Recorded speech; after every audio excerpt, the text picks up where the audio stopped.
but we are ready to start back. So, speedy, please, people. This is the last. Could we have it up on the board? Thanks.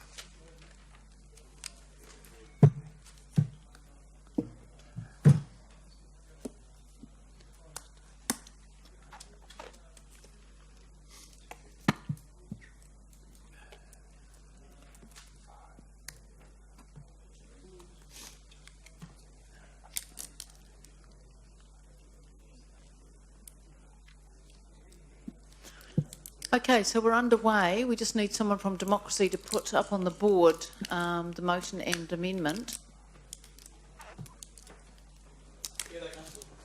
Yes. So, Jude, could we put the motion and amendment up, please? Now, there was on the board. Now, there was Councillor Gallagher indicated that he had a foreshadowed amendment. I'm just waiting for where he is. Your Worship, can I ask, again as a point of procedure, I clearly understood that all the items that were raised at the previous committee meeting were able to be raised here. At the committee meeting, each of the 3 or 4 contentious issues was dealt with separately with a motion and an amendment in each case. But because you've accepted an overall motion at the start, that's made that really difficult. I happen to be the mover of 3 different amendments at the last meeting. Right. The way you're running things now, that's going to be difficult. Isn't it better if we deal with those 3 issues separately? Well, I suppose, Councillor McPherson, I've taken a motion, and I'm happy to take amendments, obviously, or any other matters that the councillors want to test.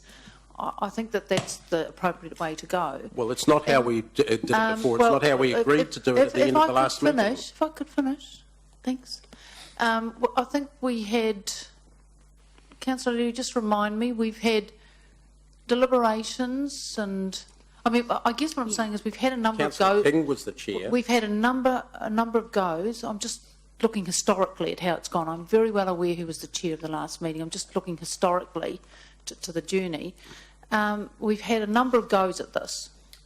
So I think there's been ample opportunity to test them all, and I'm happy to take amendments as we go. No, I'm sorry, Your Worship. That was not what was agreed by everyone at the end of the last committee meeting, and this was everyone on all sides in order to allow it to move forward, that everything could be on the table here. Now, unless I'm able to move, whether you call it an amendment or to the whole or to parts, all the way through, then that's not possible. There's not enough councillors in the room to do that. Because you need 4 for each part, a mover and a seconder of the motion, a mover and a seconder of each amendment, each part of it. So I'm happy if the amendments want to deal with them all as a whole, but no, they don't. They want it's the other way round. Well, is what was I'm sorry, agreed. Councillor McPherson, but we've got a motion. I'm happy to take amendments.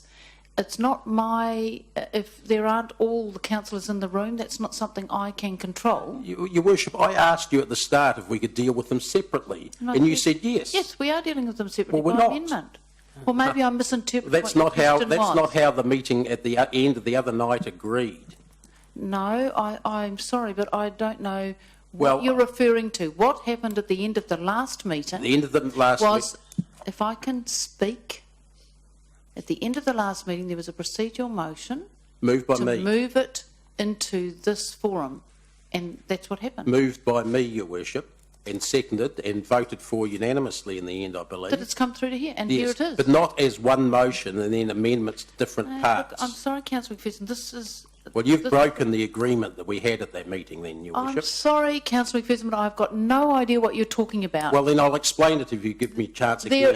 There was a procedural motion to move it up here. It's moved up here. No, there was not a procedural motion to move and a motion to here. It was to move the entire issue, and the issue that we'd homed in at the end of that meeting was that there were 3 parts under contention, and each of them had a separate motion and a separate amendment, and it was clearly agreed at the end of the last meeting that each of those elements, there's 6 elements they're talking about, plus the overall, would all come here and be able to be debated again.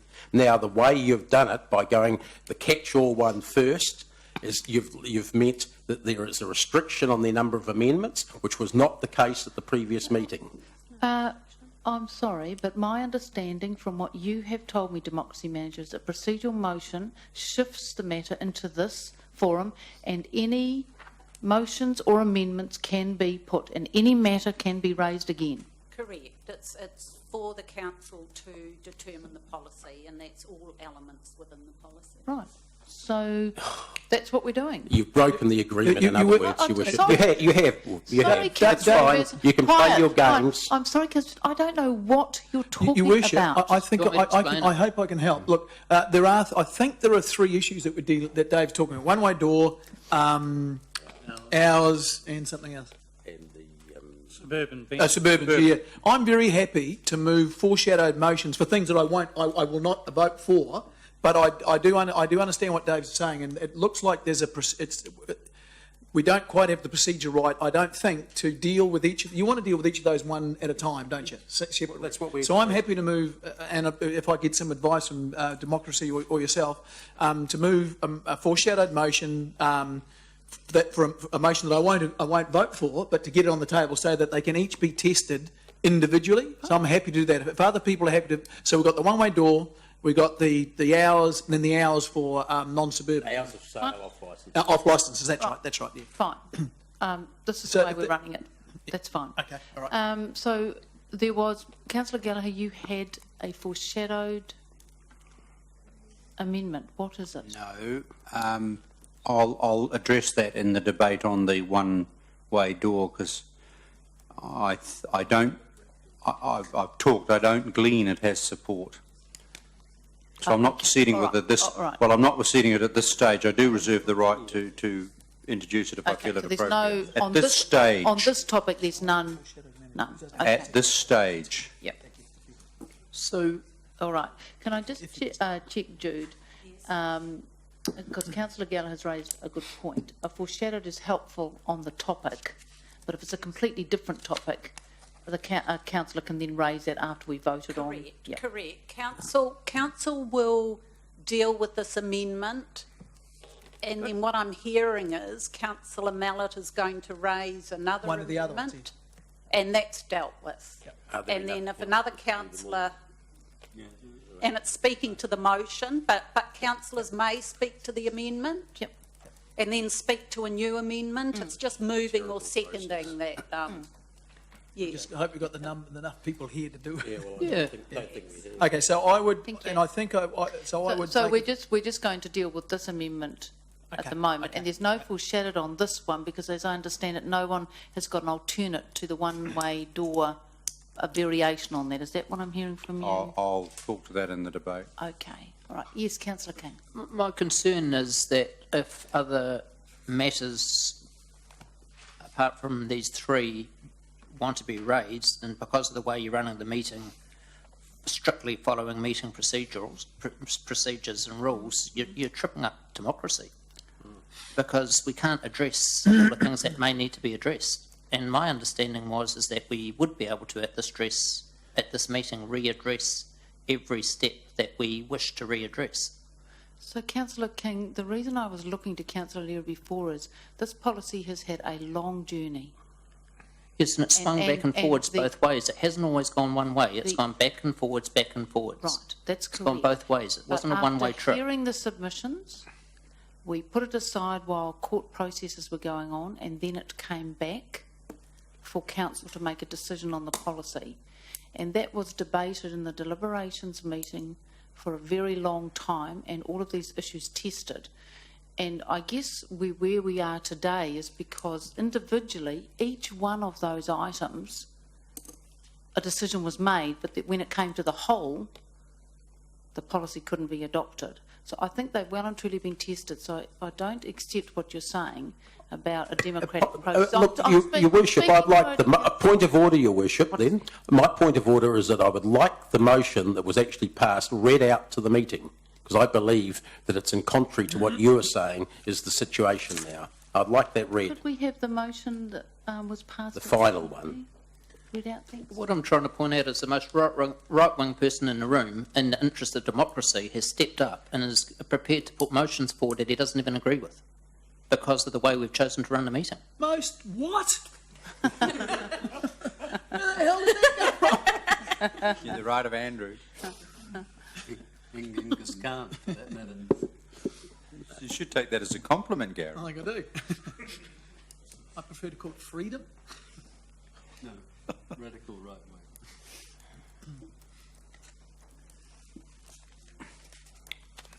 Are you talking about the procedural motion, Councillor McPherson? Yeah. So that's on page 45 of your agenda pack, item number 19.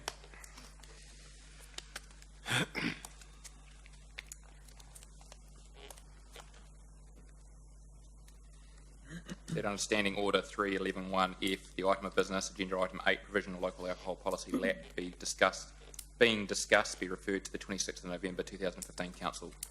And the item of business, does it not include separate discussions, when looking at the minutes, separate discussions on each of the three separate issues that Councillor Mallett, for instance, has identified? Effectively, it's advice that the democracy manager has already given. Effectively, it's a fresh item for debate today. So there's no structure established through that resolution on today.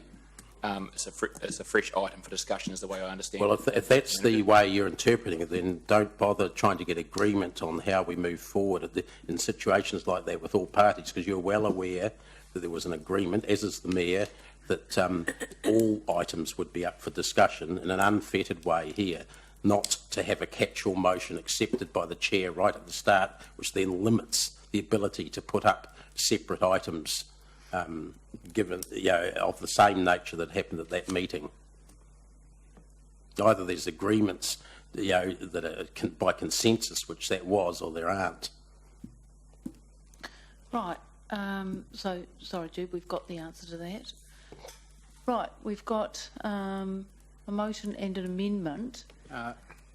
If I could just give an explanation as to why I don't believe I can proceed with the foreshadowed motion that would have a preference for half an hour, is that I would, as I understand it, in terms of the standing orders as I get it, I only have one shot at moving an amendment to an overall motion.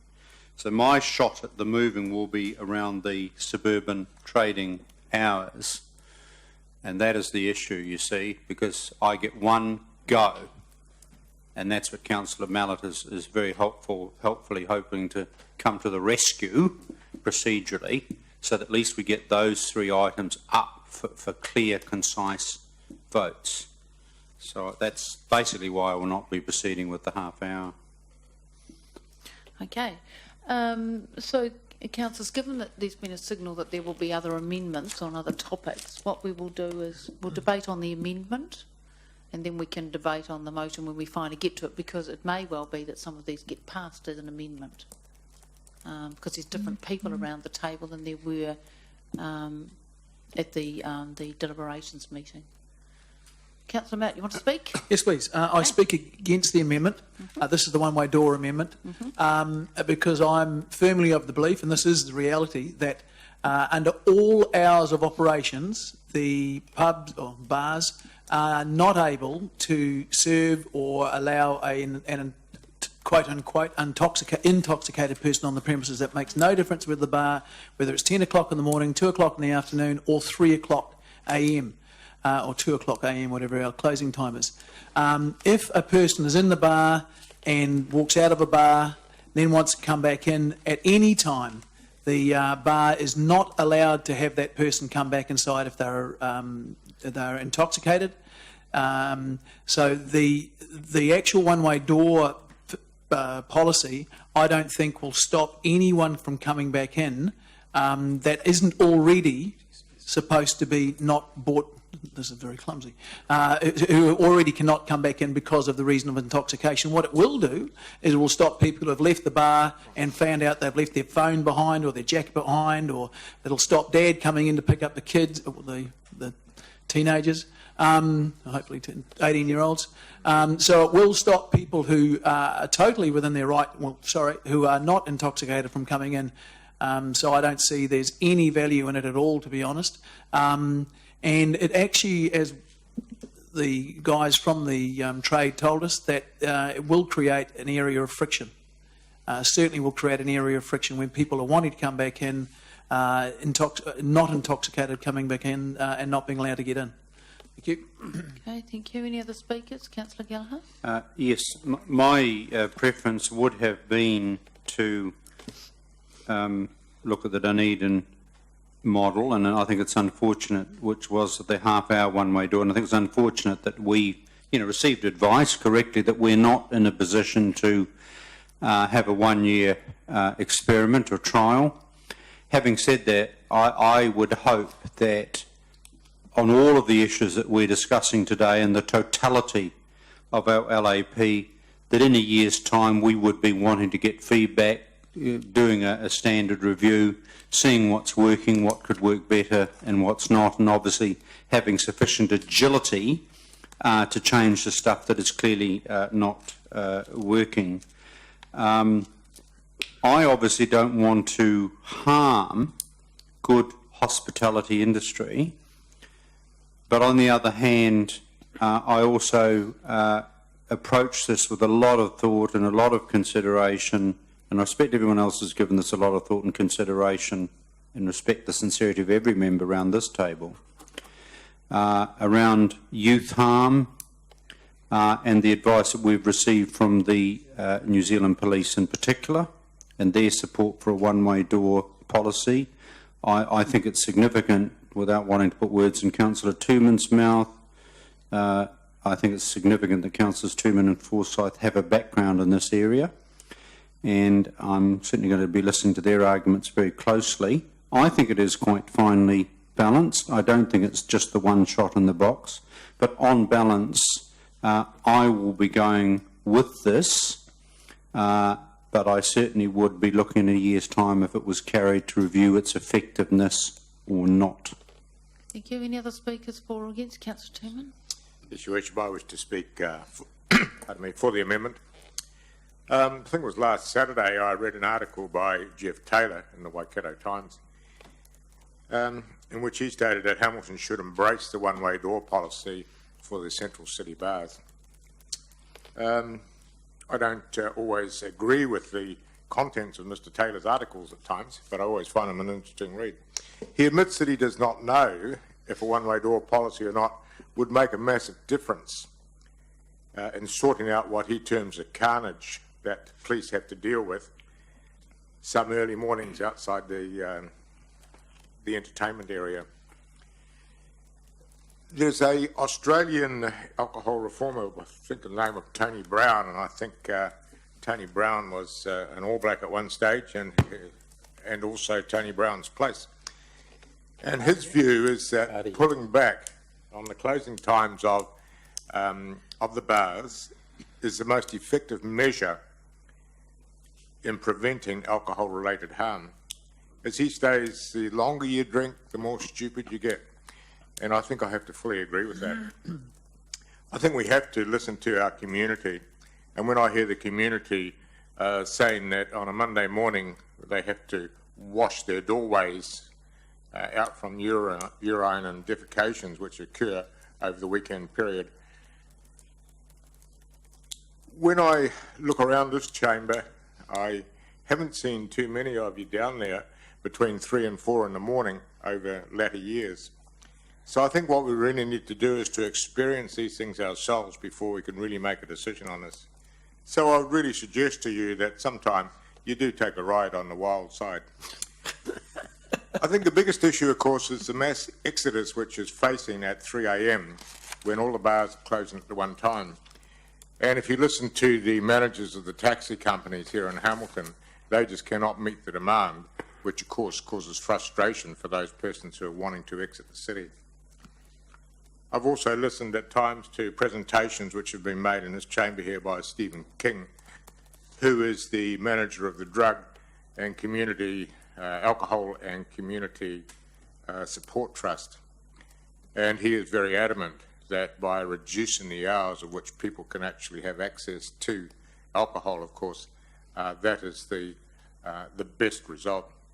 I think we almost must also take notice of the persons in this community who actually say, look, let's have a one-way door policy to reduce alcohol harm.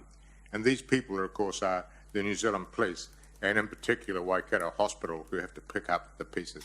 So as a result, I will be voting for the amendment. Okay, Deputy Mayor? Thanks, Your Worship. I won't be supporting the amendment.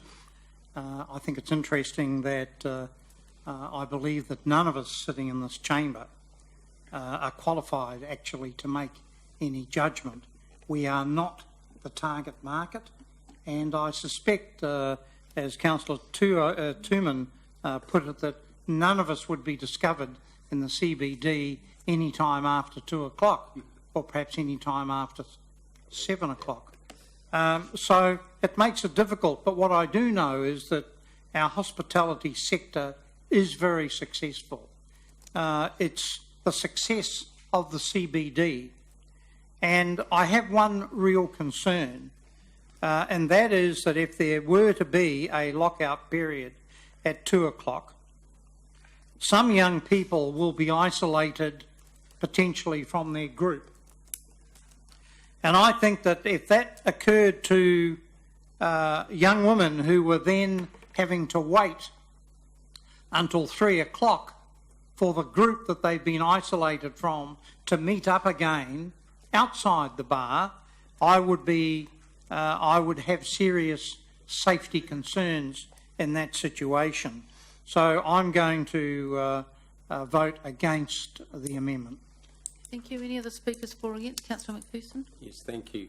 I have it on good authority that at one stage in his life, the Deputy Mayor used to be very much the target market for this industry, but I think I accept that has changed if he says so. I just want to touch on a couple of his arguments, especially the last one there. There is no doubt that there is a potential issue if a young woman was to be ejected from a bar at 2 a.m. And some of her friends were still in the bar until 3 a.m. There is equally, and perhaps even more so, no doubt that a young woman leaving a bar at 3 a.m. when everyone has to, when people have been drinking more by that stage, more people have been drinking more, and greater numbers are around, and insufficient public transport is available, that there are also safety issues there. And maybe not exactly the same safety issues, some of them certainly are. I don't think that there is any proof that there is a greater safety issue by having a one-way door policy and some people having to leave early than there is at 3 a.m. where everyone gorges onto the street and fights happen as people fight over taxis, as they fight over arguments that were inside the bars spilling to outside, all the stories that we read about in the media. And it mixed up in the middle of that are vulnerable individuals.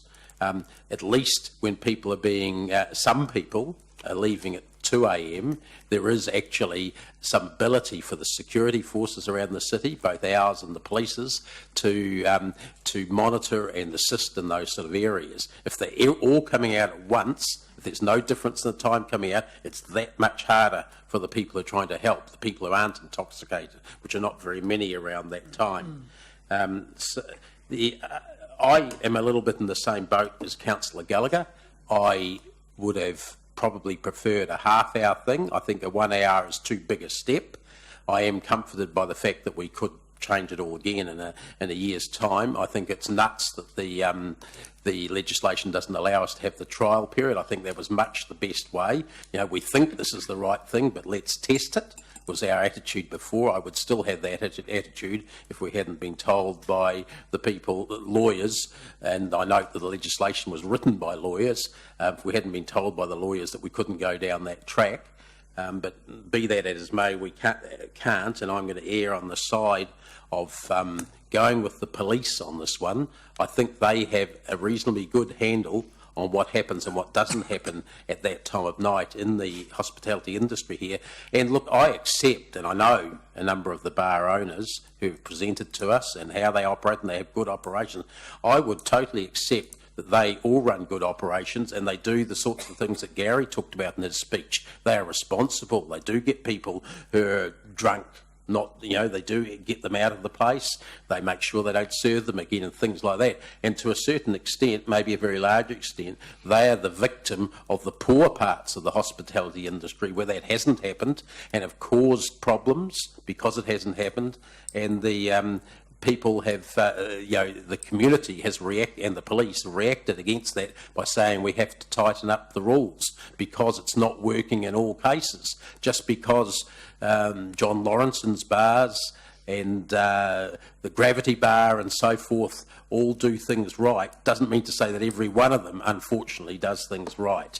And there are certainly cases that have been brought to our attention over the last few years, including in very recent times, where this has not been handled well by elements within the hospitality industry. When you get that situation, that's when you have to start thinking about tighter restrictions, and I think that's what the community has been called for here. We can't go the halfway house, either of the two versions that have been mentioned, so I would go with this, but I'd certainly signal I'd support a review of that in a year's time, because I think it is a little bit of an experiment, totally accept that. We're not the only ones experimenting with that as well. Tauranga and Dunedin and so forth are also experimenting in their way, and we'll collect some evidence. If we change nothing, we won't collect any more evidence than we have already, which is quite a few problems happening at and around 3 a.m. in the morning.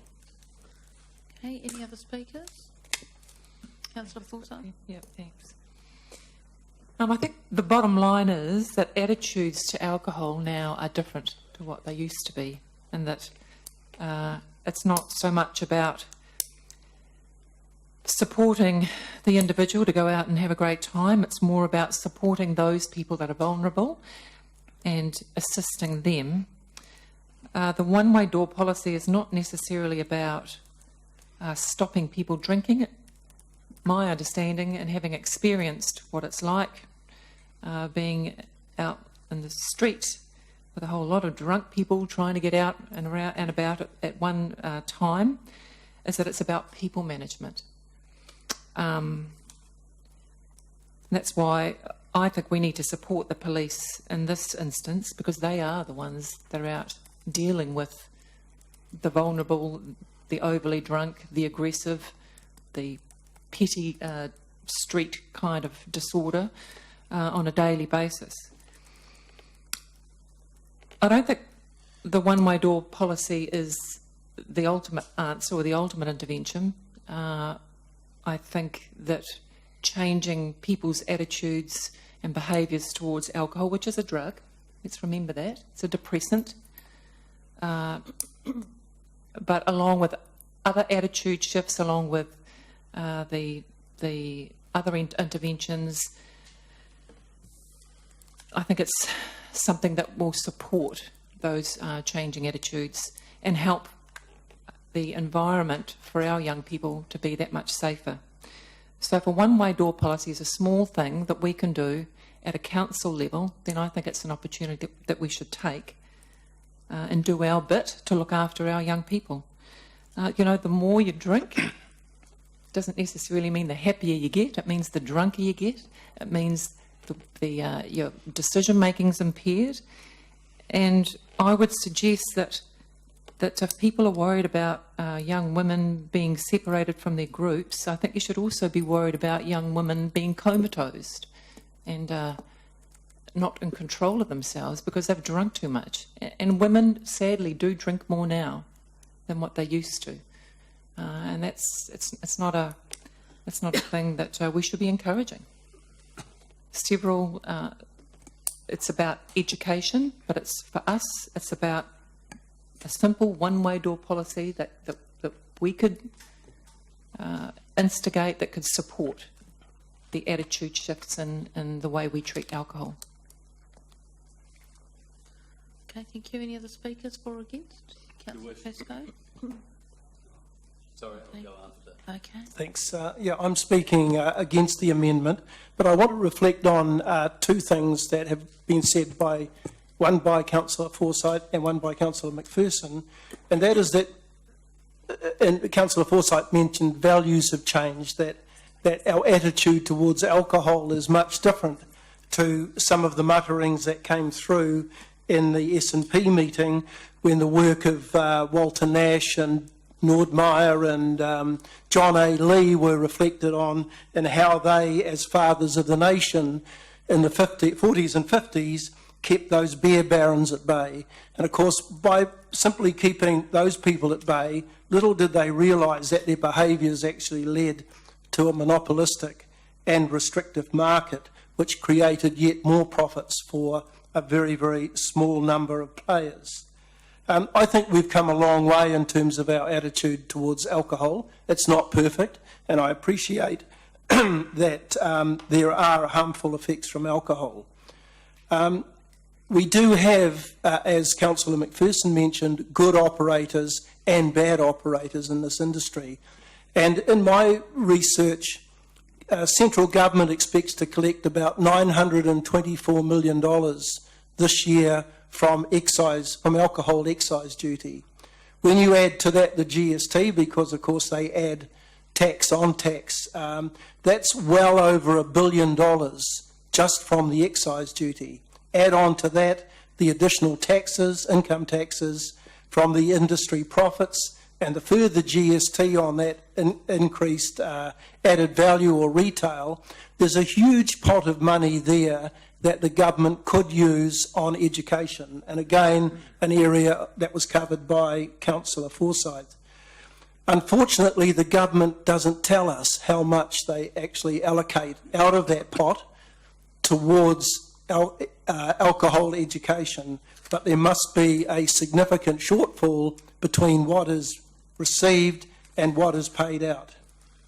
My research shows that about 5%, this is from a 2013 study by Health, 5.1% of the population over 18 years as being at harmful risk or having on-toxic effects of alcohol. Like the debate last month around gambling, these are relatively small percentages to the large number of taxpayers and citizens in the country who do enjoy alcohol and would like to enjoy alcohol without too much in the way of restrictions. So my thinking is, again, it's a question of having proper sting operations to weed out those bad players, take their licences off them, just like they have with Countdown.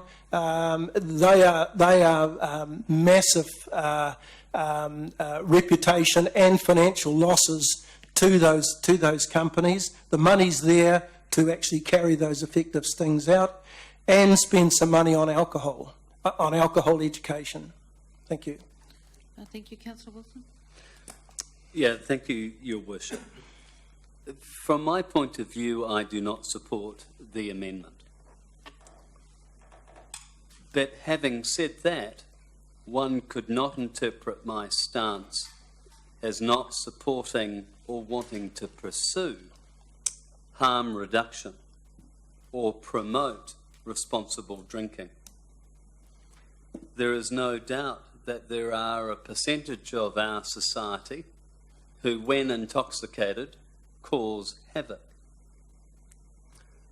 There's also no doubt on the other side of the pendulum swing, there is an important industry that generates jobs, taxes, and in fact, it enables the city to be a destination in its own right.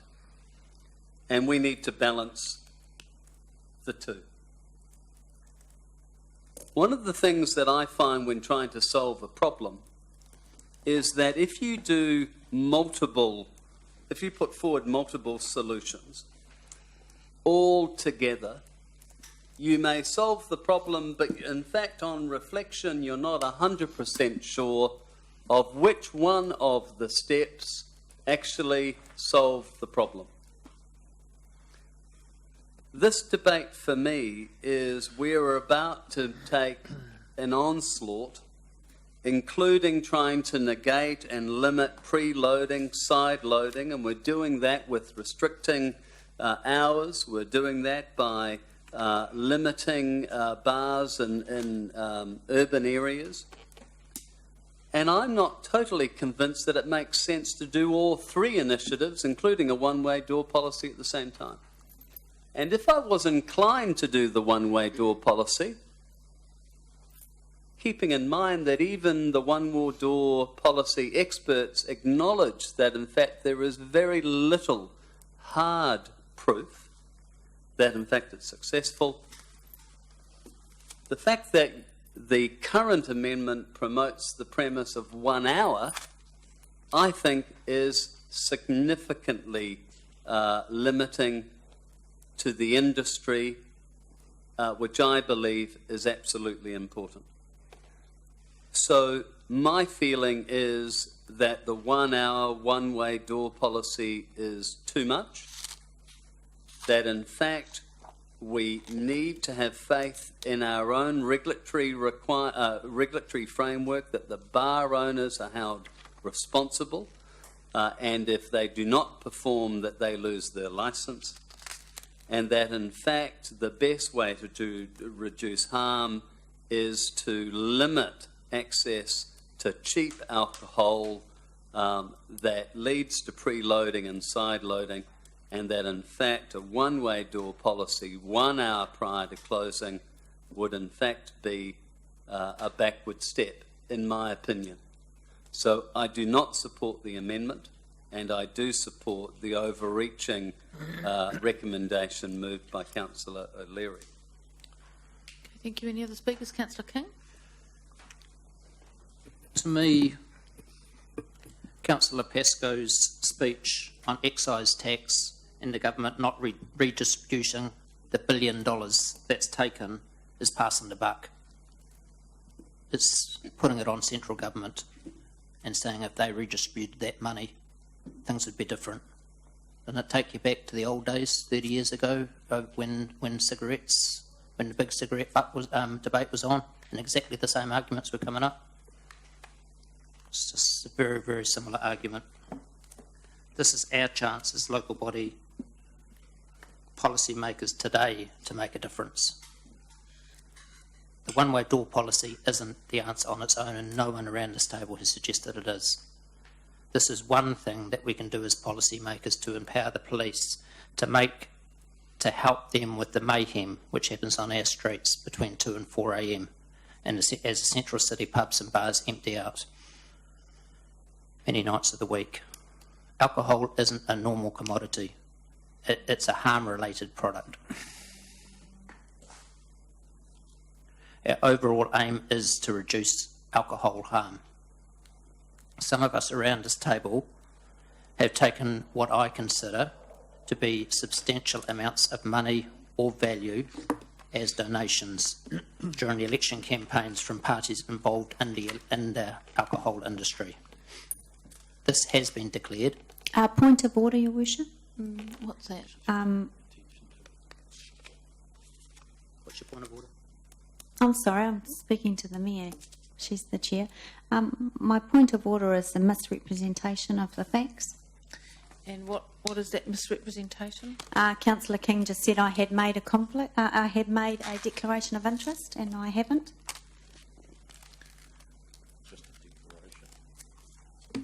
Okay, she didn't make a declaration of interest, Councillor King. Carrying on.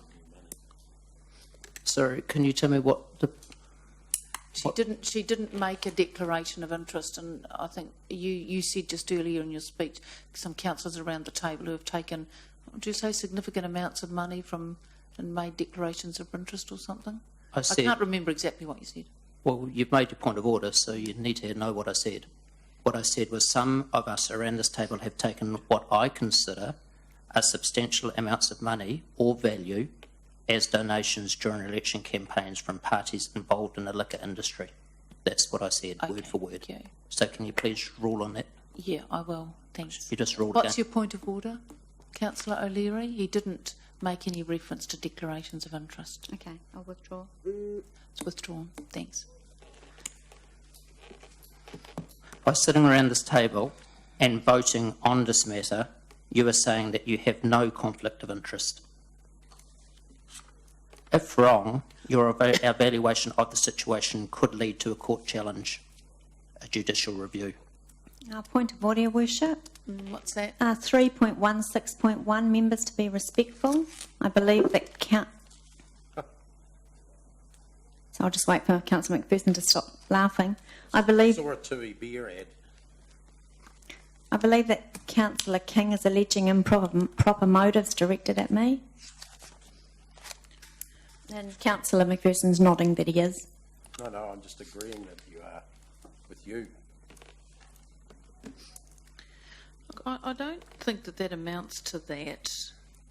I guess one thing I would say, though, Councillor King, is at no time during this process, and we have had lawyers in the room, both at the last meeting, throughout the day and today, and certainly in any legal advice presented to any committee or council discussing this policy on its journey that I can recall or am aware of, has it been raised that there is a potential for a judicial review on the issue that you've raised? But if you've got some other information that can substantiate that statement, please share it.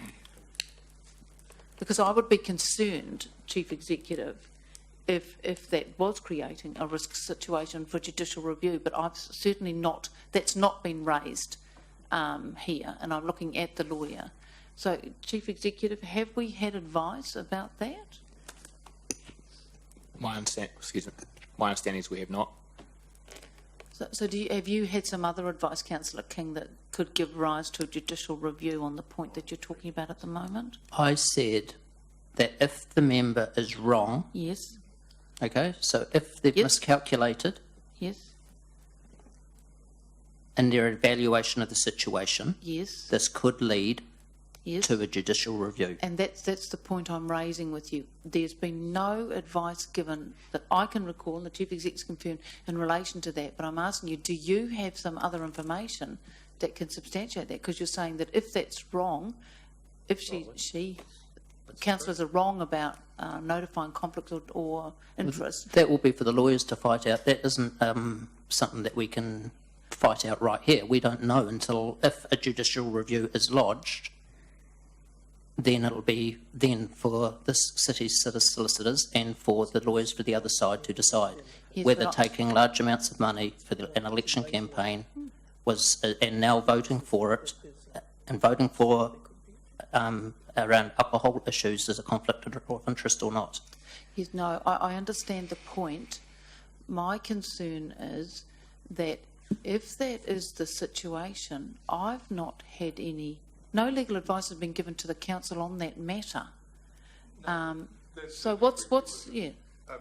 For the sort of judicial review that's being floated, you would need to show that there was actual bias on the behalf of a decision maker, in the sense of predetermination or bias. And it's more complicated than that in the sense that any policy that's produced is subject to rights of appeal. There's a high policy element of this. It's the sort of thing that a court would be very reluctant to enter into a review of, and bias is a very high threshold. It's not simply that somebody could have taken a different view as to whether they were conflicted or not. Right. You need to actually have predetermined initials and have actual bias. So it's not something that's that we've been asked for advice on, but it's not something that leaps out at me as being a big issue. Madam Chair, I'd like to offer a point in relation to evidence in that area. In about 10 years ago, the Papakura District Council was holding a debate on gambling policy, and very much related to this, it's relevant. And the former owner of a bar happened to be the deputy mayor of that, and he was challenged in a similar way in relation to this because of his connection with the industry. The gambling class 4 gambling could only take place in licensed premises such as the one that he had been the proprietor of, and he ended up withdrawing after legal advice, withdrawing from the debate in that council. So I'm merely saying that it is not quite as far removed as our lawyer has just described to us, because there are some cases around like that. All I'd say to that is that certainly if someone around the table had a pecuniary interest in a business that stood to win or lose here, that would be different. And I understand that one of the councillors who's not participating might have declared such an interest. So the case where someone was a proprietor of a premises is quite a stark difference to somebody who's received a donation from a particular industry. I said had previously been a proprietor, was not currently. Okay, so so thank you for clarifying. So what you're saying is there isn't, in your mind, there's never been an issue of sufficient risk to raise that with us in the context of discussions about donations for election campaigns. I think that's right. I mean, it's a matter under standing orders for councillors to make their own determination as to whether they feel that there's in this case, a non-pecuniary interest. Because a pecuniary interest in this sense would mean that you've got an actual something to gain from now in this decision. Donation would only come into non-pecuniary, you know, that you feel so influenced by that. And that's something that all councillors would need to first and foremost make their own judgment of. Okay, so councillor. So could I just ask a further question? Did you say that you had already been asked the question on this this meeting? No, we haven't been asked to look at this point. Okay. I'm answering this off the top of my head. Oh, thank you. So, Councillor King, in respect of judicial review, that's the lawyer's advice. So, can you move on with your debate? Thanks. Yes, somebody is allowed to move and begin proceedings under judicial review, and I don't think the chair of this meeting is the judge of the outcome of that. I think that process would have to follow its own order way and come to its own conclusions. So I don't think that it's fair for you to be calling the outcome of what that judicial review would be in advance. I think that's a judge's job. And if that did go ahead, that would cost our city financially and would affect our reputation. Madam Chair, I'd like to move an extension given all the discussion that's taken place during the speech. It's usual that the councillors move an extension when speakers are speaking. Well, the button started flashing while the debate was going on with the lawyer. That's fine. Seconder? Thank you. Carry on. It's beyond me as to why members won't take the small step to introduce a one-way door policy. Could it be that taking money from the alcohol industries has blinded our voting senses? Members around this table have said there is no evidence to support a one-way door policy lowering alcohol-related harm. But it is another tool to aid the police to reduce alcohol-related violence and alcohol-related bad behaviour, unacceptable behaviour. In partnership with the 24/7 alcohol ban in the central city and other measures that we may put in place today, we can do our bit to make a difference. Do we have to wait for more serious assaults, stabbings, manslaughters or even murder before we as policymakers are prepared to step out and help look after the welfare of our people? Has our conscience been seared? Or are we blissfully overlooking the reality in the name of a vibrant city centre? Authority and responsibility are inseparable. Please vote for what your conscience is telling you is right. This will be a very close vote today, and you could make a difference. And even if you've spoken against this amendment, you can vote the other way. Please vote for the one-way door policy. Okay, any other speakers? Right. I'd like a right of reply. No, there's no right of reply. Oh, what amendments? No. Okay. Can we have it up, please? Okay, so we're voting on the amendment when it gets up there. Right, voting on the amendment on the board.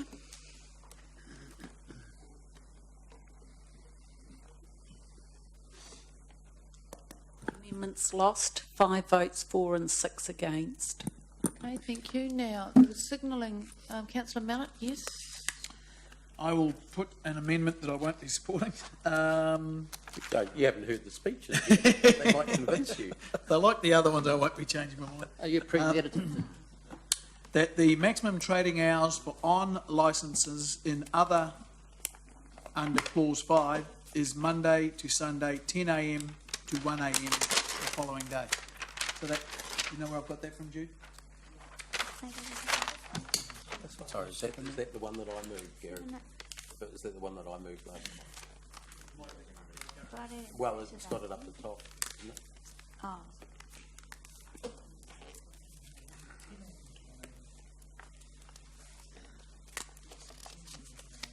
Yeah, what's that? I'm just trying to. Gary, talk to see what you're. I'm just reading that. You say your one. Oh, okay, the opposite of yeah. Sorry. So, that's the problem, Your Worship. That's not what I moved.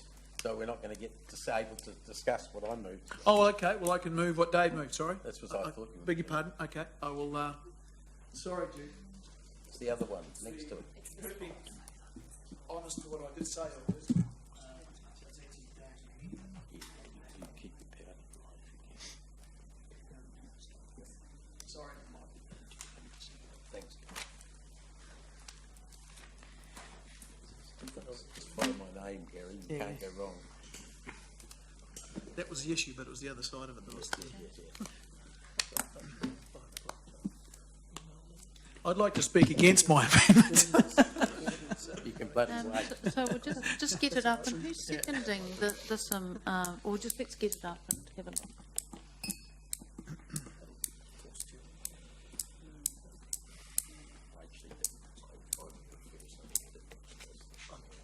You try it.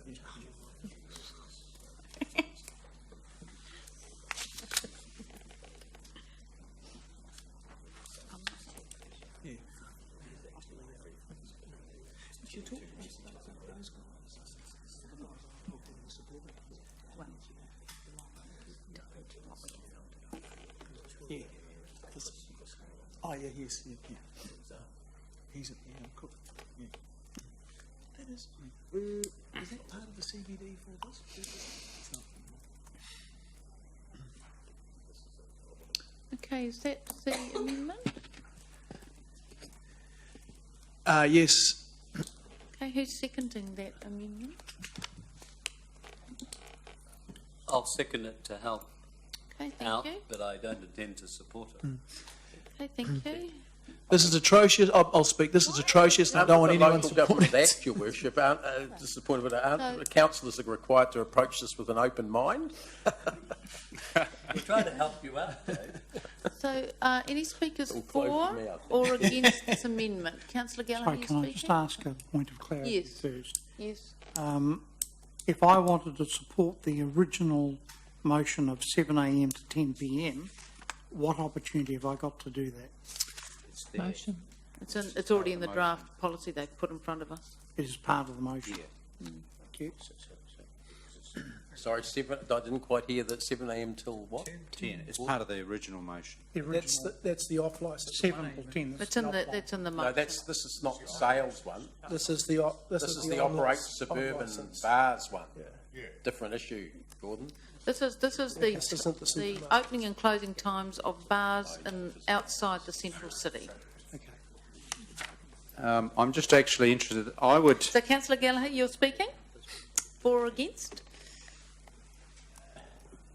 Well, first of all, I have to say procedurally, and I accept blame, at the beginning of the meeting I didn't quite pick up until it was too late, a process where we have a situation of very, very generous elected members having to, and dare I say it, I won't use the fast word, but it is a really fascinating situation because we are caught by the way we're processing this and our own standing orders. You've got two members who are kindly moving and seconding a motion that they're not agreeing for democracy getting it up on the ground. And let me publicly say, let no one cause any mischief, and we should thank them for doing that. And I do thank those two members for at least getting this up so that we can have good debate.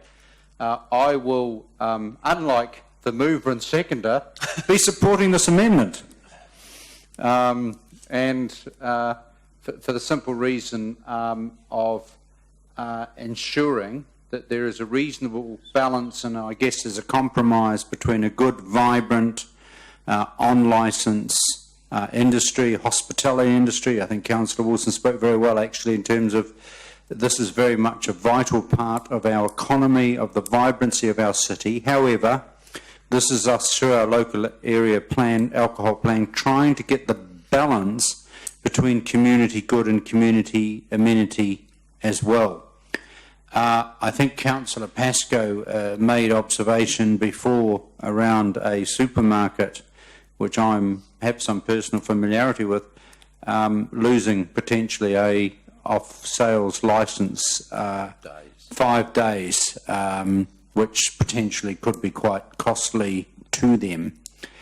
And I think one of the key things in all of this is to make sure that we really, really have a robust inspection system, and that there is no incentive for suburban hospitality premises to turn a blind eye or a blind ear to their neighbours' concerns, because their neighbours, their residential neighbours in particular in the area, are entitled to a good night's sleep and have nice and good amenities. So I do accept that one of the crucial aspects is the actual enforcement of good behaviours across the industry.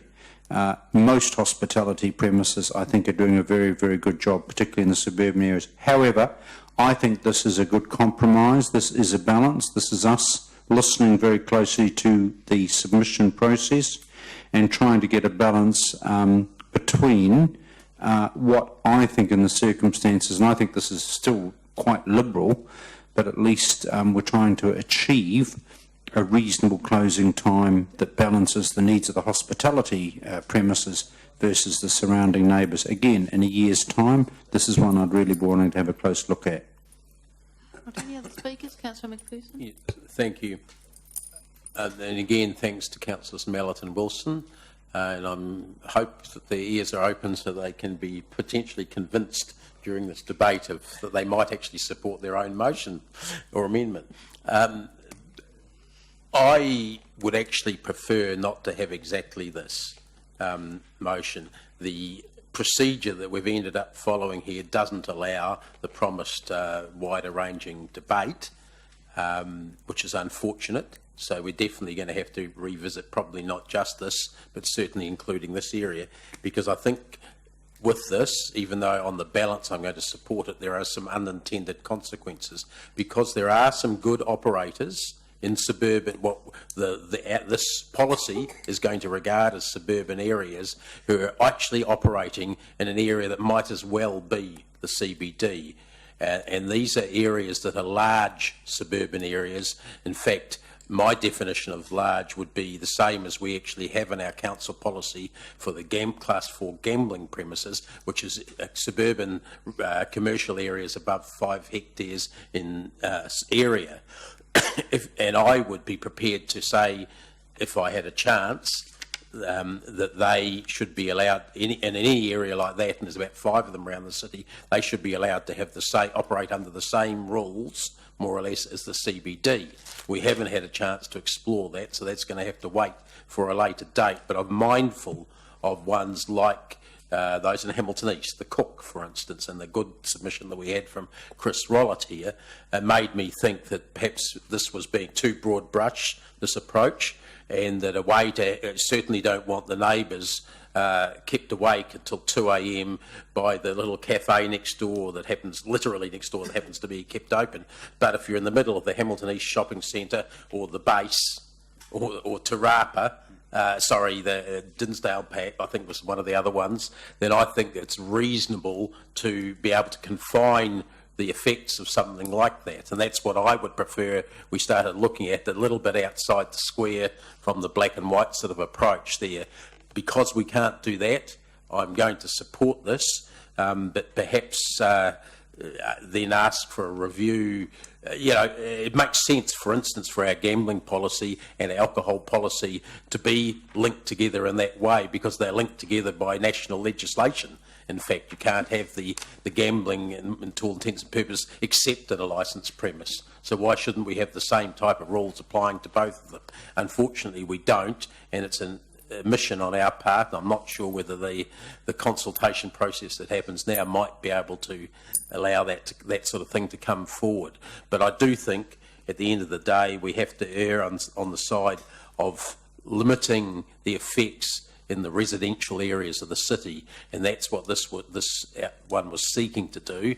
On balance, I'm going to support that, but I'm going to support more work on that being done in the next year, so we can get a more sensible policy that doesn't have unintended consequences, like stopping legitimate workplace celebrations going till 12:30 in the morning on a Wednesday before Christmas at the Cook Tavern, for instance. And that's what this may do. Any other speakers? Deputy Mayor? Yes, thanks, Your Worship. Look, Councillor McPherson has been so persuasive, I'm not going to vote for the amendment. For the very reasons that he's raised, is the range of excellent properties in the other areas, and you will have all either been to or be aware of them, but Good Neighbour in Rototuna, Good George in Frankton, Cock and Bull, Te Rapa, Smith and Mackenzie, Chartwell, the Cook in Hamilton East, and the newly opened Embers was Pumice just last week out in the Te Rapa area. And the key point that I want to make is that we are talking maximum hours. And I think in the suburbs, if you call them suburbs, but I accept Councillor McPherson's argument that it's almost like a CBD environment, they're not going to remain open 1 o'clock every morning if there is no business. And I'd suspect that on the Mondays, Tuesdays, Wednesdays and Thursdays, they're most likely to close early. So I won't be voting for the amendment. Thank you. So thank you. Any other speakers? Councillor King? Could I have an explanation of what's up there? I'm just a little bit unclear on maximum trading hours applicable to on licences in Hamilton City, so I presume that means anywhere outside of the CBD. Is that correct? Can you assist with the policy, thanks? Certainly, Your Worship. So in our lap, we have two defined areas. One is the Central City District, and everywhere else is clarified as other. And so this portion of the trading hours relates to the other area, which is basically everything outside the Central City District. If you look at page 49, isn't it, on Yes. the policy, that helps? Yes. Your Worship, can we also make one point of clarification for councillors, because I've heard it mentioned. Councillors, of course, have the right to review things at any appropriate time, including in a year's time. However, you need to be aware, if you want to make a change to the local alcohol policy, you will need to go through the whole consultation process again. Right, is there any other speakers for or against? Yes, Councillor King? Yeah. I just find it interesting that bad procedural processes and inflexible attitude by the chair are bringing the left and right together in this process in the interest of democracy. Thank you. Right, any other speakers for or against? Okay, we're going to the board now to vote on this amendment.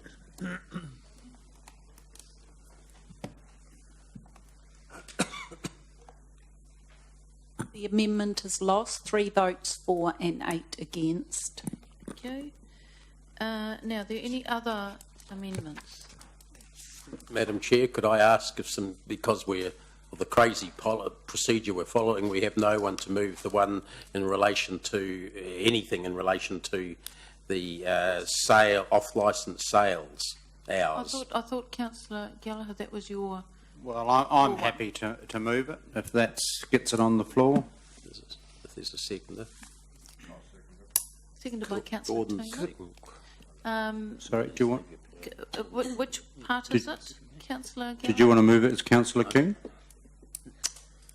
No, it just, Councillor Tooman said. So I've got a mover and a seconder. Well, it'd be ideal if you had a supporters moving it and seconding it. If Well, you're aren't prepared to you a move it. supporter? I just need to tack more on to what he's going to do, otherwise we can't, we've got nowhere to go after this. There are still other things to address. Yeah. So we have to ridiculous. talk to Councillor Gallagher, tack everything on Okay, to so what do he you wanna- wants do to you do. want- If do we you don't- want to take 5? If we can't do that, Okay, do you want to take 5? yeah, but it's very messy because if Councillor All right. Gallagher doesn't agree, then we can't address all the things we Well, need to could you, address. just as part of the open debate and on the basis, can you, I think, have this I mean, this is not an ideal. It's ridiculous. What are you suggesting? Through the chair, with the chair's leave, what are you suggesting? So what I'm suggesting is we take 5 and you talk about what you want to write. Okay, we're adjourned for 5 minutes.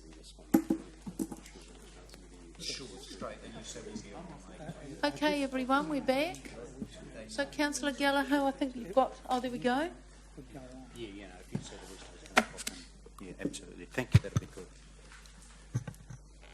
Right, so that's clear for everyone?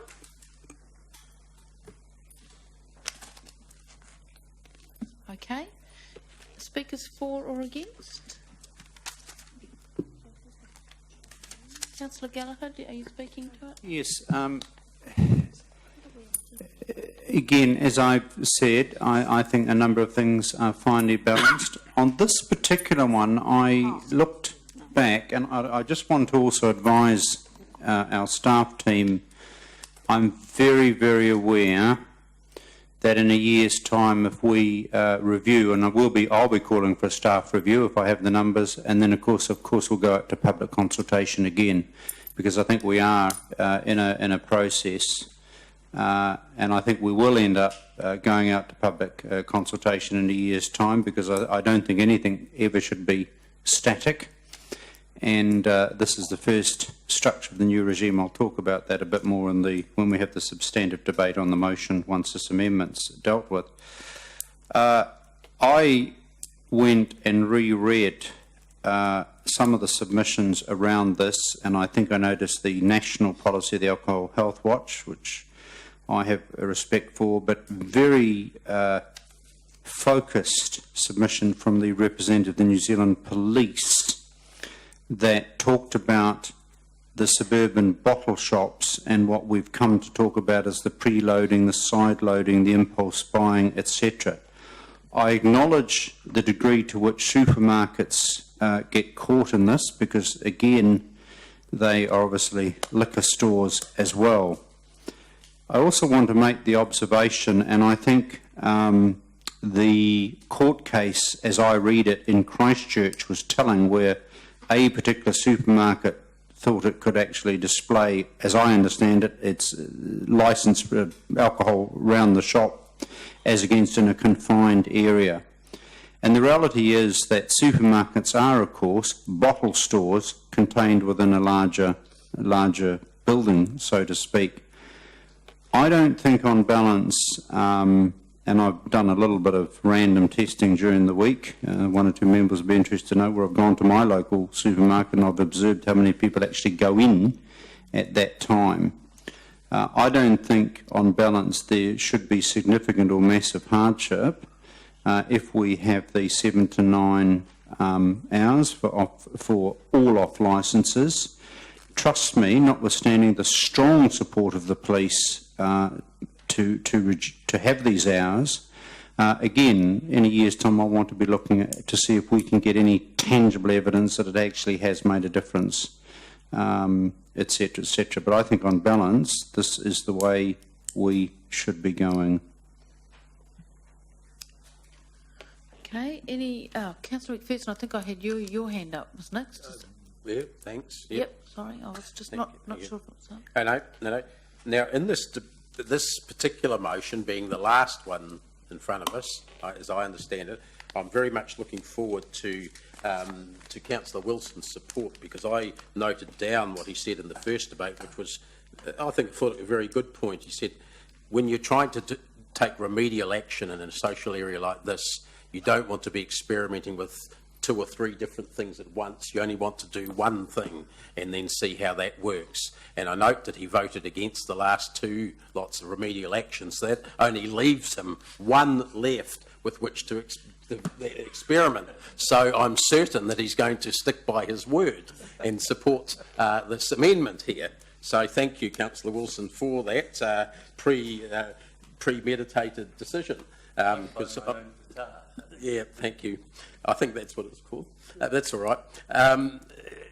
Slightly more seriously, and I didn't hear the debate, but I've had a look at the notes put in, the discussion, didn't hear the from the presenter at the start, but did look at the paper that's been put in front of us. And when you look at this list of the supermarket prices for alcohol and where they're compared with bar on-licence prices, you can see where the problem lies. A minimum of one third the price difference, up to 10 times the price difference. It is far, far cheaper to get booze from a supermarket and preload than it is to go and drink at a bar and on licence. And that is the nature of the problem that we're seeing around the place. It's been reported time and time again by the health authorities, by the police, that is a large part of the problem. What we're trying to do here is a minor change, a minor clawback of the sales hours. In reality, they don't go past 10 at the moment, even though some of them with longer supermarket licence possibly could, but none of them are actually opening longer than that I know of in Hamilton. We're saying 9 p.m. is sufficient to have your sales. It's sufficient for Councillor Gallagher to go down across the road to his local Countdown supermarket and get a 6-pack of beer if that's what he needs. He can organise himself to go before 9, but let's not have him go a second time before 10. Even if the the supermarket does get its sales licence back, he shouldn't be able to do that. He should be able to organise himself well to do it in advance. I'm serious about this. When you look at the price difference here, we are going to continue to have major problems. It is actually, in some ways, the availability at the little corner stores is a problem, but they don't have the volume that can actually get the prices down as low as the supermarkets are. They are a bigger problem in the scheme of things than even the little corner stores are. And we need to put some restrictions in this area. The reason there's no restriction at the start of the day is because the evidence are that sales don't particularly happen at the start of the day, that sales of alcohol are happening towards the end of the day. And we're trying to claw back for the community and for a responsible attitude to alcohol, just a little bit of that sales time. And we're saying that both the consumers and the sellers should be able to organise themselves to fit within what is a 14-hour day as opposed to a 15-hour day. That's all it is. 1 hour less, Councillor Wilson. That's all we're asking for, and I'm glad you're supporting it. We need to be showing that we're taking a slightly more responsible attitude than we have done in the past in this area. We have a responsibility here as well, not just to sit back and do what the supermarket and the owners and the other sales agents are wanting, the liquor industry is wanting. So I'm asking councillors to really think closely about whether this is at least an acknowledgement that this is a problem that we could assist with some remedial action in. Thank you. Okay, I've got Councillor Mallett. Did you have your hand up for this? Yes, it's similar to my discussion about the trading hours for the bars. Supermarkets, particularly, all off licence are heavily restricted or heavily policed, but supermarkets themselves do a heck of a lot of self-policing to the extent that it's almost embarrassing, or not embarrassing, but annoying at the checkout. All of us who have ever bought a bottle of wine or a 6-pack of beer at the supermarket will be annoyed by the fact that they have a 2-person sort of checking situation where whoever is the customer and whoever is the shop assistant has to call for a second party to come and validate your age and your lack of intoxication. You look scary. Thank you. That made me look drunk all the time. Yeah, that's a Shiraz. So I don't think and as I said again, as I echoed before, those rules, those regulations are in place from 7 a.m. till 9 p.m. 7 a.m. till 9 p.m. They're also in place from 7 a.m. till 10 p.m. And we've all been into supermarkets. Well, I've certainly been into a number of supermarkets where they've come a cropper, and they're in the embarrassing situation of having to rope off their alcohol area. They don't like it. It's not good for their reputation. It's not good for their sales. They are extremely motivated not to break the law and to sell sell as good hosts, if that's the appropriate term to use with the supermarket. So I don't think that this will make any difference. If there are bad operators out of it, and there will be bad operators out of there, they'll be selling to underages and drunk people at 9 p.m. just as well as they're selling at 10 p.m. So you won't make any difference to the bad operators. The only thing that will stop the bad operators is better policing and better checking. Thank you. Councillor Tooman. Yes, I'll be speaking in support of the amendment. What it is at the present time, and of course, as Councillor McPherson says, they've got 14 hours a day, and according to my calculations, they've got 98 hours every week to actually go and buy their alcohol. If they can't do that in 98 hours a week, they're highly disorganised. One good thing, if we do close the off licences at 9 p.m, we've heard from the bar owners and everybody else, one of the biggest issues which they're facing is the preloading prior to going to the hotels. And Councillor McPherson rightly brought to our attention the prices, and if you look at an RTD per can in the supermarket, $1.67, $8 to $9 in a bar. Beer per can, $1.75 in the bars, $8.50. No wonder they're going to preload, because one of the biggest issues, of course, they've got is price. And when you look as to the students and that who wander off through the trail from Hamilton East into the CBD of a Friday and Saturday evening, consuming alcohol on the way, and then holding themselves together to get past the door staff in order that they can enter the premises. And once they're in there, of course, they can relax. 1 hour difference is probably going to make the difference between somebody who is organised and actually being able to go down to the local liquor store or the supermarket in order to preload.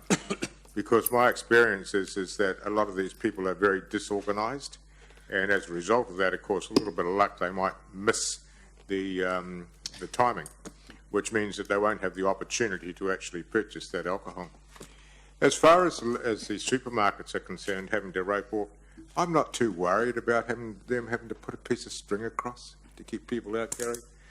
And if you look at most of the new supermarkets around, they're so designed that the alcohol area is very easy to shut off, and it's really no big issue for them to actually have to shut that off of an evening.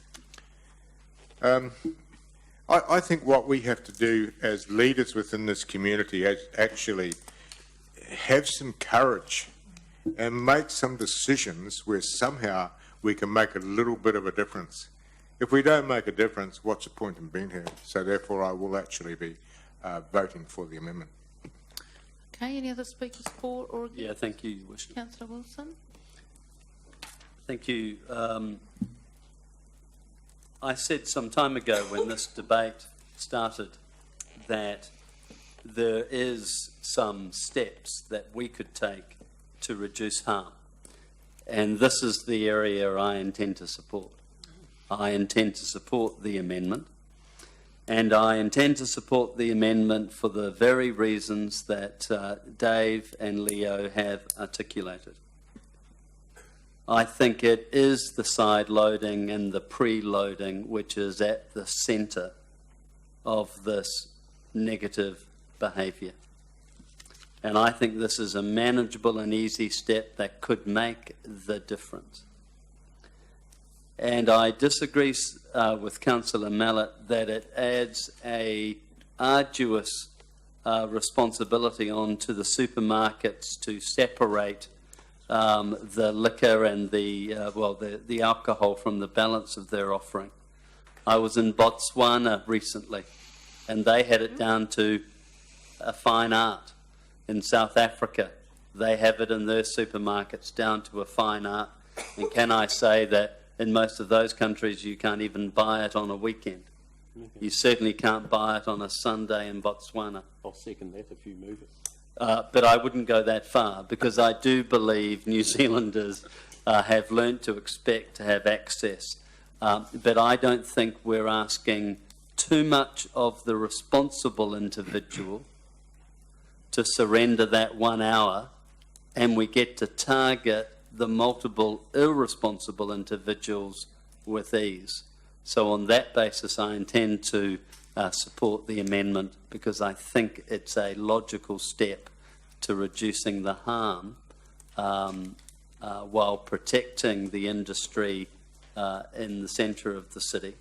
And it's not too much to ask of our supermarkets to assist us in meeting their and our social obligation. I think Councillor Pascoe. Yes, I'll be not supporting the amendment. I find it very difficult to see what benefits we're going to achieve by reducing the hours of business by 1 hour. The supporters of the amendment suggest that behaviours will change, that people will go to the supermarket, drinkers will go to the supermarkets and the off licences to buy alcohol earlier than perhaps between the 9 p.m. and 10 p.m. How does this 1 hour really address the alcohol problem that I suspect we're trying to obtain some benefits from by limiting hours? Surely the best outcome is to close the liquor off licences at 6 p.m. Then there's no opportunity at all for the side filling and and so forth. I think tinkering and playing around with the rules and making token gestures, to me, is a waste of time. It's perhaps trying to take a moral high ground, but there are minimal benefits from addressing the problem with the suggested change in hours in the amendment. Thank you, Deputy Mayor. Yes, look, I was reminded by Councillor Mallett about the controls in the supermarket. And Councillor Mallett, you'll be interested to know that just this morning I was asked to produce ID to say I was over 21. You were asked to walk a straight line. I'll tell the truth. You were tipsy, weren't you? And I thought that was tipsy. I thought that was a bit over the top. But look, having said that, I'm going to be voting against the amendment. Thank you. Right, any other speakers for or against? Oh, sorry, Councillor Paulson. Look, I think this is an opportunity to, as Councillor Toomans said, it's an opportunity for us to show some leadership as a local authority where we can have some effect on our communities. Central government took leadership by lowering blood alcohol levels, and this is just a small intervention, I agree, but every little intervention, every little potential change and shift in attitude is going to help. And what do I see one of the benefits or one of the purposes of doing something like this? Well, in a small way, it may stop or it may curb the sort of behaviour where people go out and buy booze spontaneously. It may do that, it may not. But as I said before, I think every little intervention, every little bit helps towards changing our alcohol behaviours. I'm not supporting this amendment because I want to, as Councillor Wilson said, protect the CBD retailers. I'm supporting this amendment because I am taking the moral high ground, because I think it's the right thing to do. I think it's the right thing to try and change alcohol behaviours, to try and protect in some small way our younger population. I'm not worried about the older ones that are entrenched and like to do what they want to do. They can look after themselves. It's the younger people, the more vulnerable, that I'm concerned about. That's why I'm voting for the amendment. Can I just ask a question? What's the default position under the Act? Your Worship, the default position is that in the absence of an LAP, it would default to the maximum hours of 11 p.m. closing. So it's 7 a.m. 7 a.m. to 11 p.m. closing. Yep, okay, thank you. Any other speakers for Councillor King? Yeah, this isn't about moral high ground.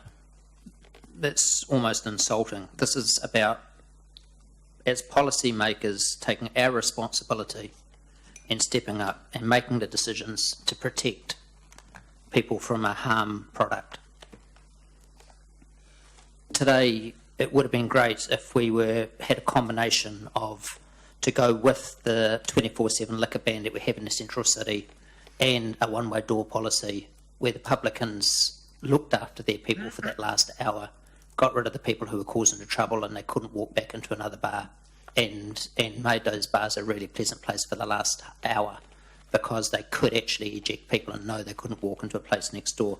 It would have been great if we'd had a combination. I didn't vote for the suburban bar shortening the hours because I believe same rules for all through the city, and some of these suburban areas are big central city, mini central city areas in their own right now anyway. So a bit of common sense does come in, but this is about a harm product, and this is about us as policymakers taking the little steps, and it's a whole lot of little steps lining up together that will make the difference. Just like to also remind members that if Philip Yong was here today, the outcomes here would have been very different. Nearly every vote would have been a split vote, and the casting vote would have been with the chair on nearly every vote, or on many of the votes today. Philip Yong will be back at the next meeting, and next time we do look at this policy, the outcome could be very different. So I'm just reminding you of that situation, but it was very disappointing. He's disappointed he couldn't be here today. So I will be supporting this. I do occasionally go to the supermarket between 9 and 10 o'clock. The front doors are shut and locked. There's a side door open where everyone comes and goes. You can't trolley shop, so you can't take your trolley in. And everybody, nearly everybody in the supermarket is there buying alcohol to tank up before they go into town. And that is just another tool, another thing that makes it hard for the publicans in here. I'm all for business, but I'm also for taking our responsibility as policymakers. Okay, any other speakers for or against? No? Okay, so we're voting on this amendment now on the board. Amendment.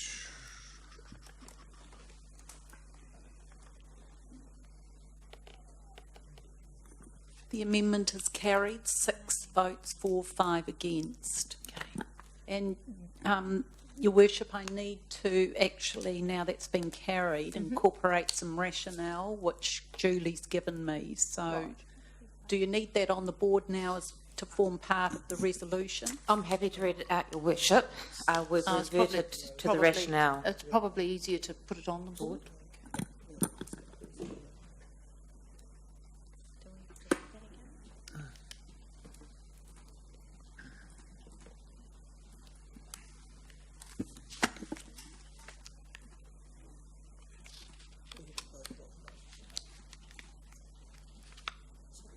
Oh, yeah.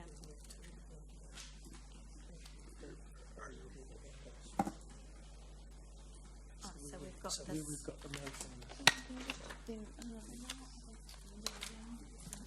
No, so what happens is 3 matters determined on the changed to ABP 1, 2, 3. Yeah, so we just have to check that. Yeah. I think that's what happened. Just check on that, yeah. Incorporate. So that becomes the motion.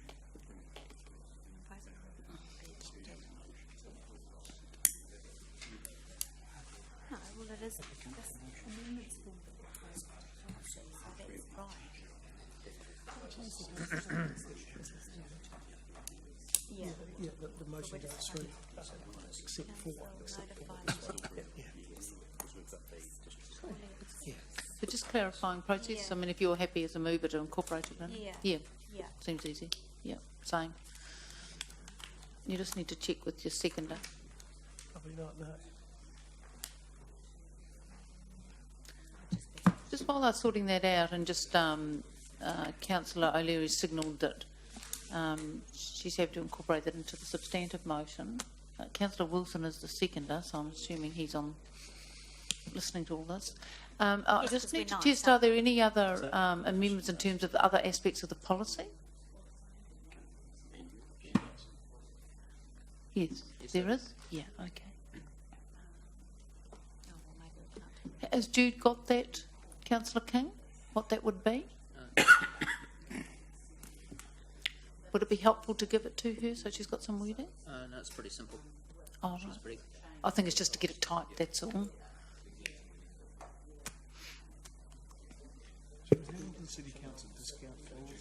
Yeah. No, if we get a deal. Right, so we might just take 5? Yeah. So they're just trying to sort out wording and stuff, so we're just going to take 5? So you might want to just check with Jude. And could you just make sure she knows your wording, Andrew? Just makes it easier. Which I've just checked, and there's been discussion, some councillors as well. So that amendment's been carried, and so the substantive motion will be amended with that amendment incorporated into it. And that's in the standing orders in 3.7.12. So Councillor King has indicated that he's got another amendment that he would like to test. So we'll now deal with that one. And I understand, Councillor Leary, you and Councillor Wilson, who was your seconder, were quite comfortable with all that. So Yes, we're happy to incorporate the change. Yeah. So, Councillor King, who is the seconder of your amendment?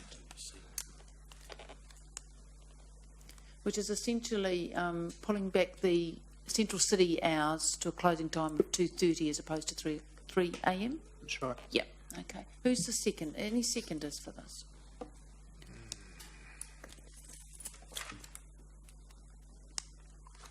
No?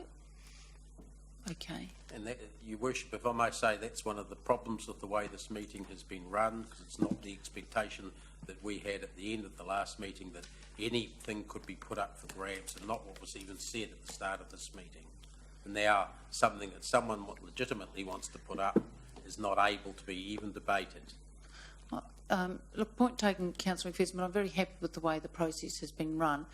I guess you've got to look to your colleagues, and if there's no support for even a seconder, that says that No, it's because they've had to second support several motions they don't even support. How it works. I understand how it works. Well, I don't think so. Yep, I do. We know you understand, but Right. the bottom line So- is that this is what you said wouldn't is there happen. a seconder for this? No? Okay. So much for democracy. All right, so now we've got any other matters want to be raised by the policy? Yes. Yeah. About the policy? No? How's that democracy? We followed the process in the standing orders. Yeah, I know you have, Councillor but you're the chair and you're allowed to make a call.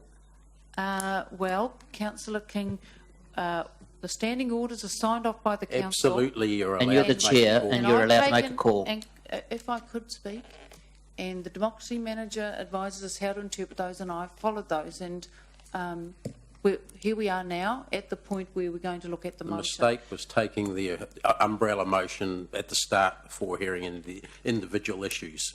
Well, irrespective, Councillor McPherson, if people want to put a motion on the floor, then I'm taking that, because that's how the process works.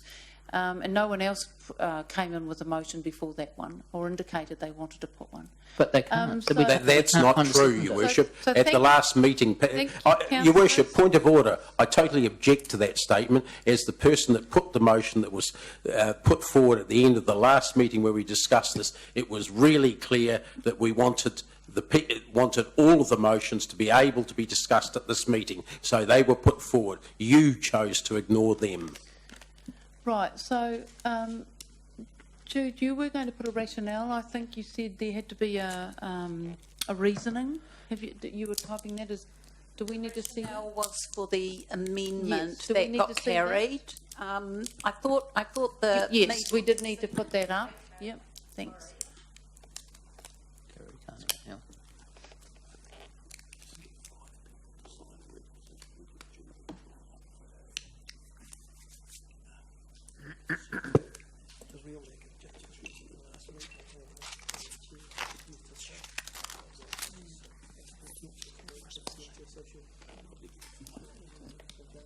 That's the explanatory note.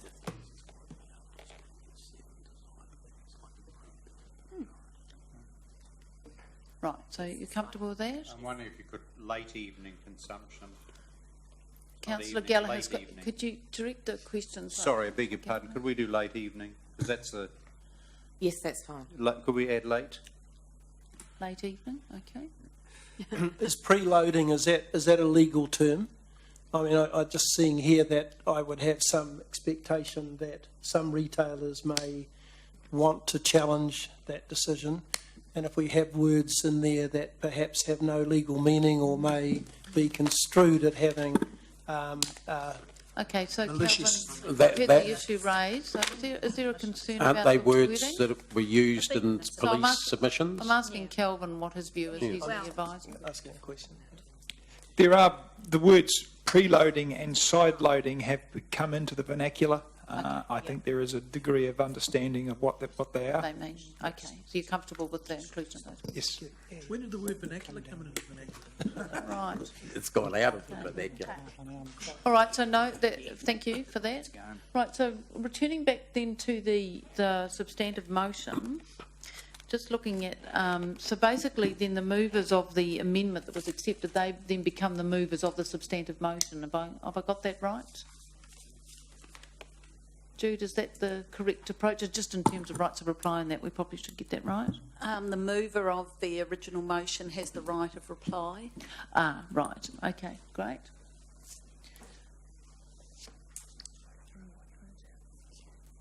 So is this our motion now? Is this our capture all So- motion? With the, So where in the motion are the first two items that we passed, the ones dating back to the... So they've been incorporated in 3rd of November. the provisional policy that's attached to the report. there's no change to them. Oh, Your okay, wish- okay, I see. Yeah, but they'll be, the detail around that will be recorded in the minutes, yeah. Your Worship, maybe to clarify, the draft PLAP that was put with the staff report incorporated the free pass motions from our Strategy Yeah. and Policy It's only Committee. one's changed. And so only one of those have changed. Clause 10, yeah. Thank you. Okay. Sorry, Your Worship, just a very small point indeed, but they'll be deleted from the 27th January. What should it be as from? I'm just making the English clearer. And As from, yeah. as from, and is it just that we notify? What's proceed to notify? What's that? That's actually the definition, or I think that the terminology in the Act is it? Okay. is to notify. Is it proceed to notify or just notify? That's to notify, publicly notify, which puts in space the Yeah. 30-day appeal period. Oh, yeah, okay. All right, so just some questions on that. So just to remind us, you did cover this off at the last meeting. It's provisional for 30 days, is that right? Or calendar months, at which time appeals can be raised. Correct. Right, and who can appeal? But only by those people who submitted to the earlier process, Right, and do they appeal to where? to the Alcohol Regulatory Licensing Authority. Right, so any appeals on this provisional policy for the 30 days go to the licensing authority? Yes. Your And Worship. they hear those appeals? Yes, and then they often, what has been happening with ones that we've been observing, is they direct the appellant and council To amend a policy if they... to discuss. Sorry, what's the process? They try and negotiate between the council and the appellant to get a resolution. Okay. So if that occurs in this situation, who is it you, Kelvin, that they would discuss if they want to make some changes? Because you said they negotiate between, I guess, the appealing person and the council. It would need, my view would... How does the process work? It comes back to council. Comes back to the Yes. council? Yes, it's a Okay. council decision. Right. Okay. All right, that's great. Any questions on that motion or anything people want clarified? Yes. Yes, can you tell me who are the mover and seconder of the motion? It was Councillor O'Leary and Councillor Wilson. And how does that work? Because I thought that motion was lost. No, it wasn't. It's the substandard motion. No, it's the... What about the... These were With amendments, Margaret, that were being discussed before to that. To that motion. Yeah, what about the... Oh, okay, so we keep the and then we're just adding these other bits on, or not? Putting the Righto. amendment that was. It's a little bit unusual. incorporating it Yeah, in- yeah, I understand. Okay, thanks. And the move and the have given leave Yep. to incorporate that into their motion. So it's a bit different to the way we normally do it, isn't it? No, Because we not- have an amendment, and then the amendment becomes a substantive motion. Not is if the that. move is incorporated, remember? The move is incorporated.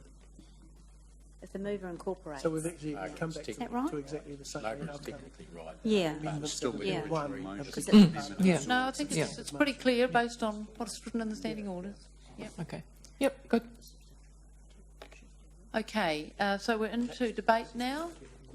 So you're saying Councillor Leary has the right of reply? Yeah. So Councillor Leary, do you wish to speak to it? No. No? Okay. Councillor Gallagher? Yes, I first of all want to thank the staff team for all their advice and work, because obviously, and then I think I pick up in terms of this is not, it ain't over till it's over, and I realise there's some further work to be done. And as I said earlier on, should I have the good fortune to be re-elected to this place, I will certainly be wanting to work with colleagues of the time to do a review after 1 year, and the process may be a review, but accept totally, obviously, that if the review incorporates some changes, then that goes through a proper consultation process, because it seems to me that we're on our way to fine tuning. As a person who unsuccessfully sponsored a bill with Matt Robson to raise the drinking age back from 18 to 20 because of, I think, a stupid decision of the Parliament back in the late 90s. I'm well, no, it was a free vote, but it is fair to say colleagues on both sides of the spectrum were divided all over the place.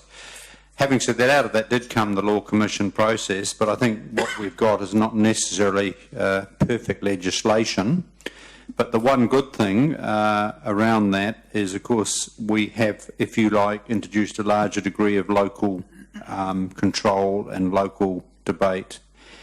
And I listened very closely to both Leo and Margaret, and Margaret talked about small steps, and I think essentially this is what we've arrived at tonight. I don't think it's coincidental. Obviously, Leo and Margaret, on a number of issues I don't always agree with. Why would you expect that anyway? What is relevant to me is that in this area, I acknowledge that they have a certain professional background that dealt with some of the harms associated with irresponsible consumption of alcohol. And when I talk about harms being associated with irresponsible, I'm not having a whack at good hospitality industry, but I am very, very cynical to the cheap booze that's been available in various off-licences around this country over a number of years. And I'm very, very cynical around some loss-making products that bring young people in. And one of the major health harms for younger Kiwis is still inappropriate consumption of alcoholic beverage that leads to terrible circumstances, terrible life consequences in a number of cases. And certainly I'm well aware of the presentations in our hospital and our mental health services as a result of that. Is this tonight going to be the huge panacea? Absolutely not. Is this us trying genuinely to balance, if you like, having a vibrant, vital city, allowing reasonable choice for responsible adults to have a wine or have a beer or whatever, versus trying to make a start, an incremental start, to try and see if we can actually roll the clock back around the very well documented health and social harms. And what I want to say to people is I only have one motive, and I believe most motives will be similar around the table. I want to try and save young lives. I want to get young people through to so they can pick up national super. I want to improve their chances. I want to try and improve the chances of parents not having the heart, gut-wrenching grief and I'm well aware in terms of their previous profession, both Leo and Margaret have come pretty close to that, you know, looking, not just reading something in the paper, looking people in the face in terms of some of that grief, and I'm just very mindful of that. I do look forward in a year's time to reviewing, and obviously I think we've got to be looking at tangible data that we are making a difference. Thank you. Thank you. Any other speakers? Councillor McPherson. Yes. Look, I'd like to congratulate the hospitality industry for putting forward some very good cases and arguments and winning ways with people in various different ways around this table and other councils, I might add. They've clawed back a position that a year and a half ago they wouldn't have expected to win. They would have expected to be hit a lot more by greater restrictions. The fact that they haven't shows how good their lobbying has been. I particularly want to congratulate Allied Liquor and New Zealand Breweries, Independent Liquor, Dominion Breweries, Countdown and New World for the huge amount of money and effort they put into making sure that there were very few restrictions added to the raft that are already in place that you know, sort of turn their you know, $200 million profits a year into $199 million profits. That's about what they'll lose probably for the extra hour that's been taken off them here. That's about all they'll lose. They haven't actually lost much ground. The reason that this Act was put in place with all its warts was to try and give the communities in places like Hamilton, in Christchurch and Auckland and Tauranga and whatnot that have been saying there's far too much availability of liquor in our community. It's causing far too many problems. We want to do something about it. That's why the Act was brought in. What have we actually been able to do about it with all the pressure on us? Very little. So they've done a very good job for their industries. They've kept their profitability up. I'm not saying the same for every individual hospitality enterprise. There have been some effects on some of the small, independent, local places, but certainly not on the big chains. They're still doing very well, very nicely, thank you. And they don't, I might point out to some of the local hospitality industry, their interests, I would suggest, are far more aligned with us around the table here and with the local communities who are concerned about alcohol availability than they are with the big liquor wholesalers and the big liquor retailers around the country. Their interests are certainly not the same as the local hospitality industry, I don't think. And the lesson to me in this is that, you know, if you can stretch something out, if you can nibble away at it bit by bit, you can probably keep most of what you've got. And I think that's what the liquor industry has done quite successfully. All of that public outcry from 3 and 4 years ago, what's it turned into? Not very much change for those profitable major national and multinational organisations. So well done to them. Thank you. Any other speakers for or against? No? Councillor Mallett? Just very briefly, I'd like to put a plug in for law-abiding businesses that seek to employ people, provide a service and run at a profit. Thank you. Can I have my right? Thank you. Do you want to, Councillor? Having heard Dave's Thank you. I will exercise my right to reply. Look, this has been a really long journey. Was it 2013? I think we started this. 2000 and, I don't know, a couple of years. So it's good that we've got somewhere. I'm sure it's not over. I think it is going to... 6 o'clock closing, feels like that. I'm sure it's going to be appealed, but I think that, look, that's the default position of the supermarkets. I think that the biggest concern from the community was the location of licences, and somehow the success of this policy, we've missed that in the debate, and I think that that's unfortunate.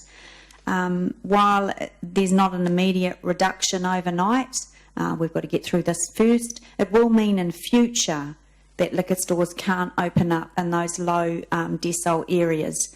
And if one thing was certain throughout this whole process and through all of the evidence that we had, it was the access through hours, and that's being addressed here, as well as location.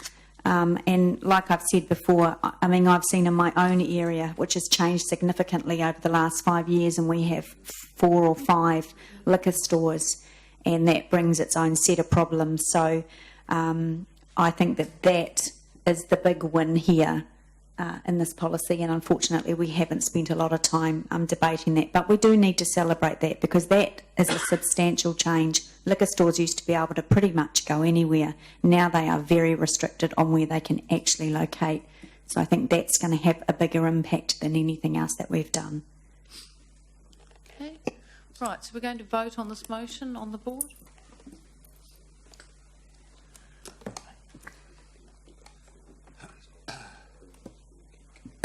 Carried 10 votes for and 1 against. Right, thank you very much, Kelvin. Been on a long journey. Okay. So perhaps you could just let us know at the end of the 30-day period whether there have been any appeals or what the situation is. Correct. Thank you. Right. Thank Your very much. Worship, could I be Can you give us some odds excused? on that, Gil? I have a Give us some odds. community event to attend, and I will now be representing a number of other councillors who will be You here will. for the rest of the meeting. Yes, and you'll be representing me as well. Thank you. So thank you. Please pass on our apologies. Drunk booze down at New 75 years of Pavlovich buses. That's good business, Right, okay. Mr Mallet.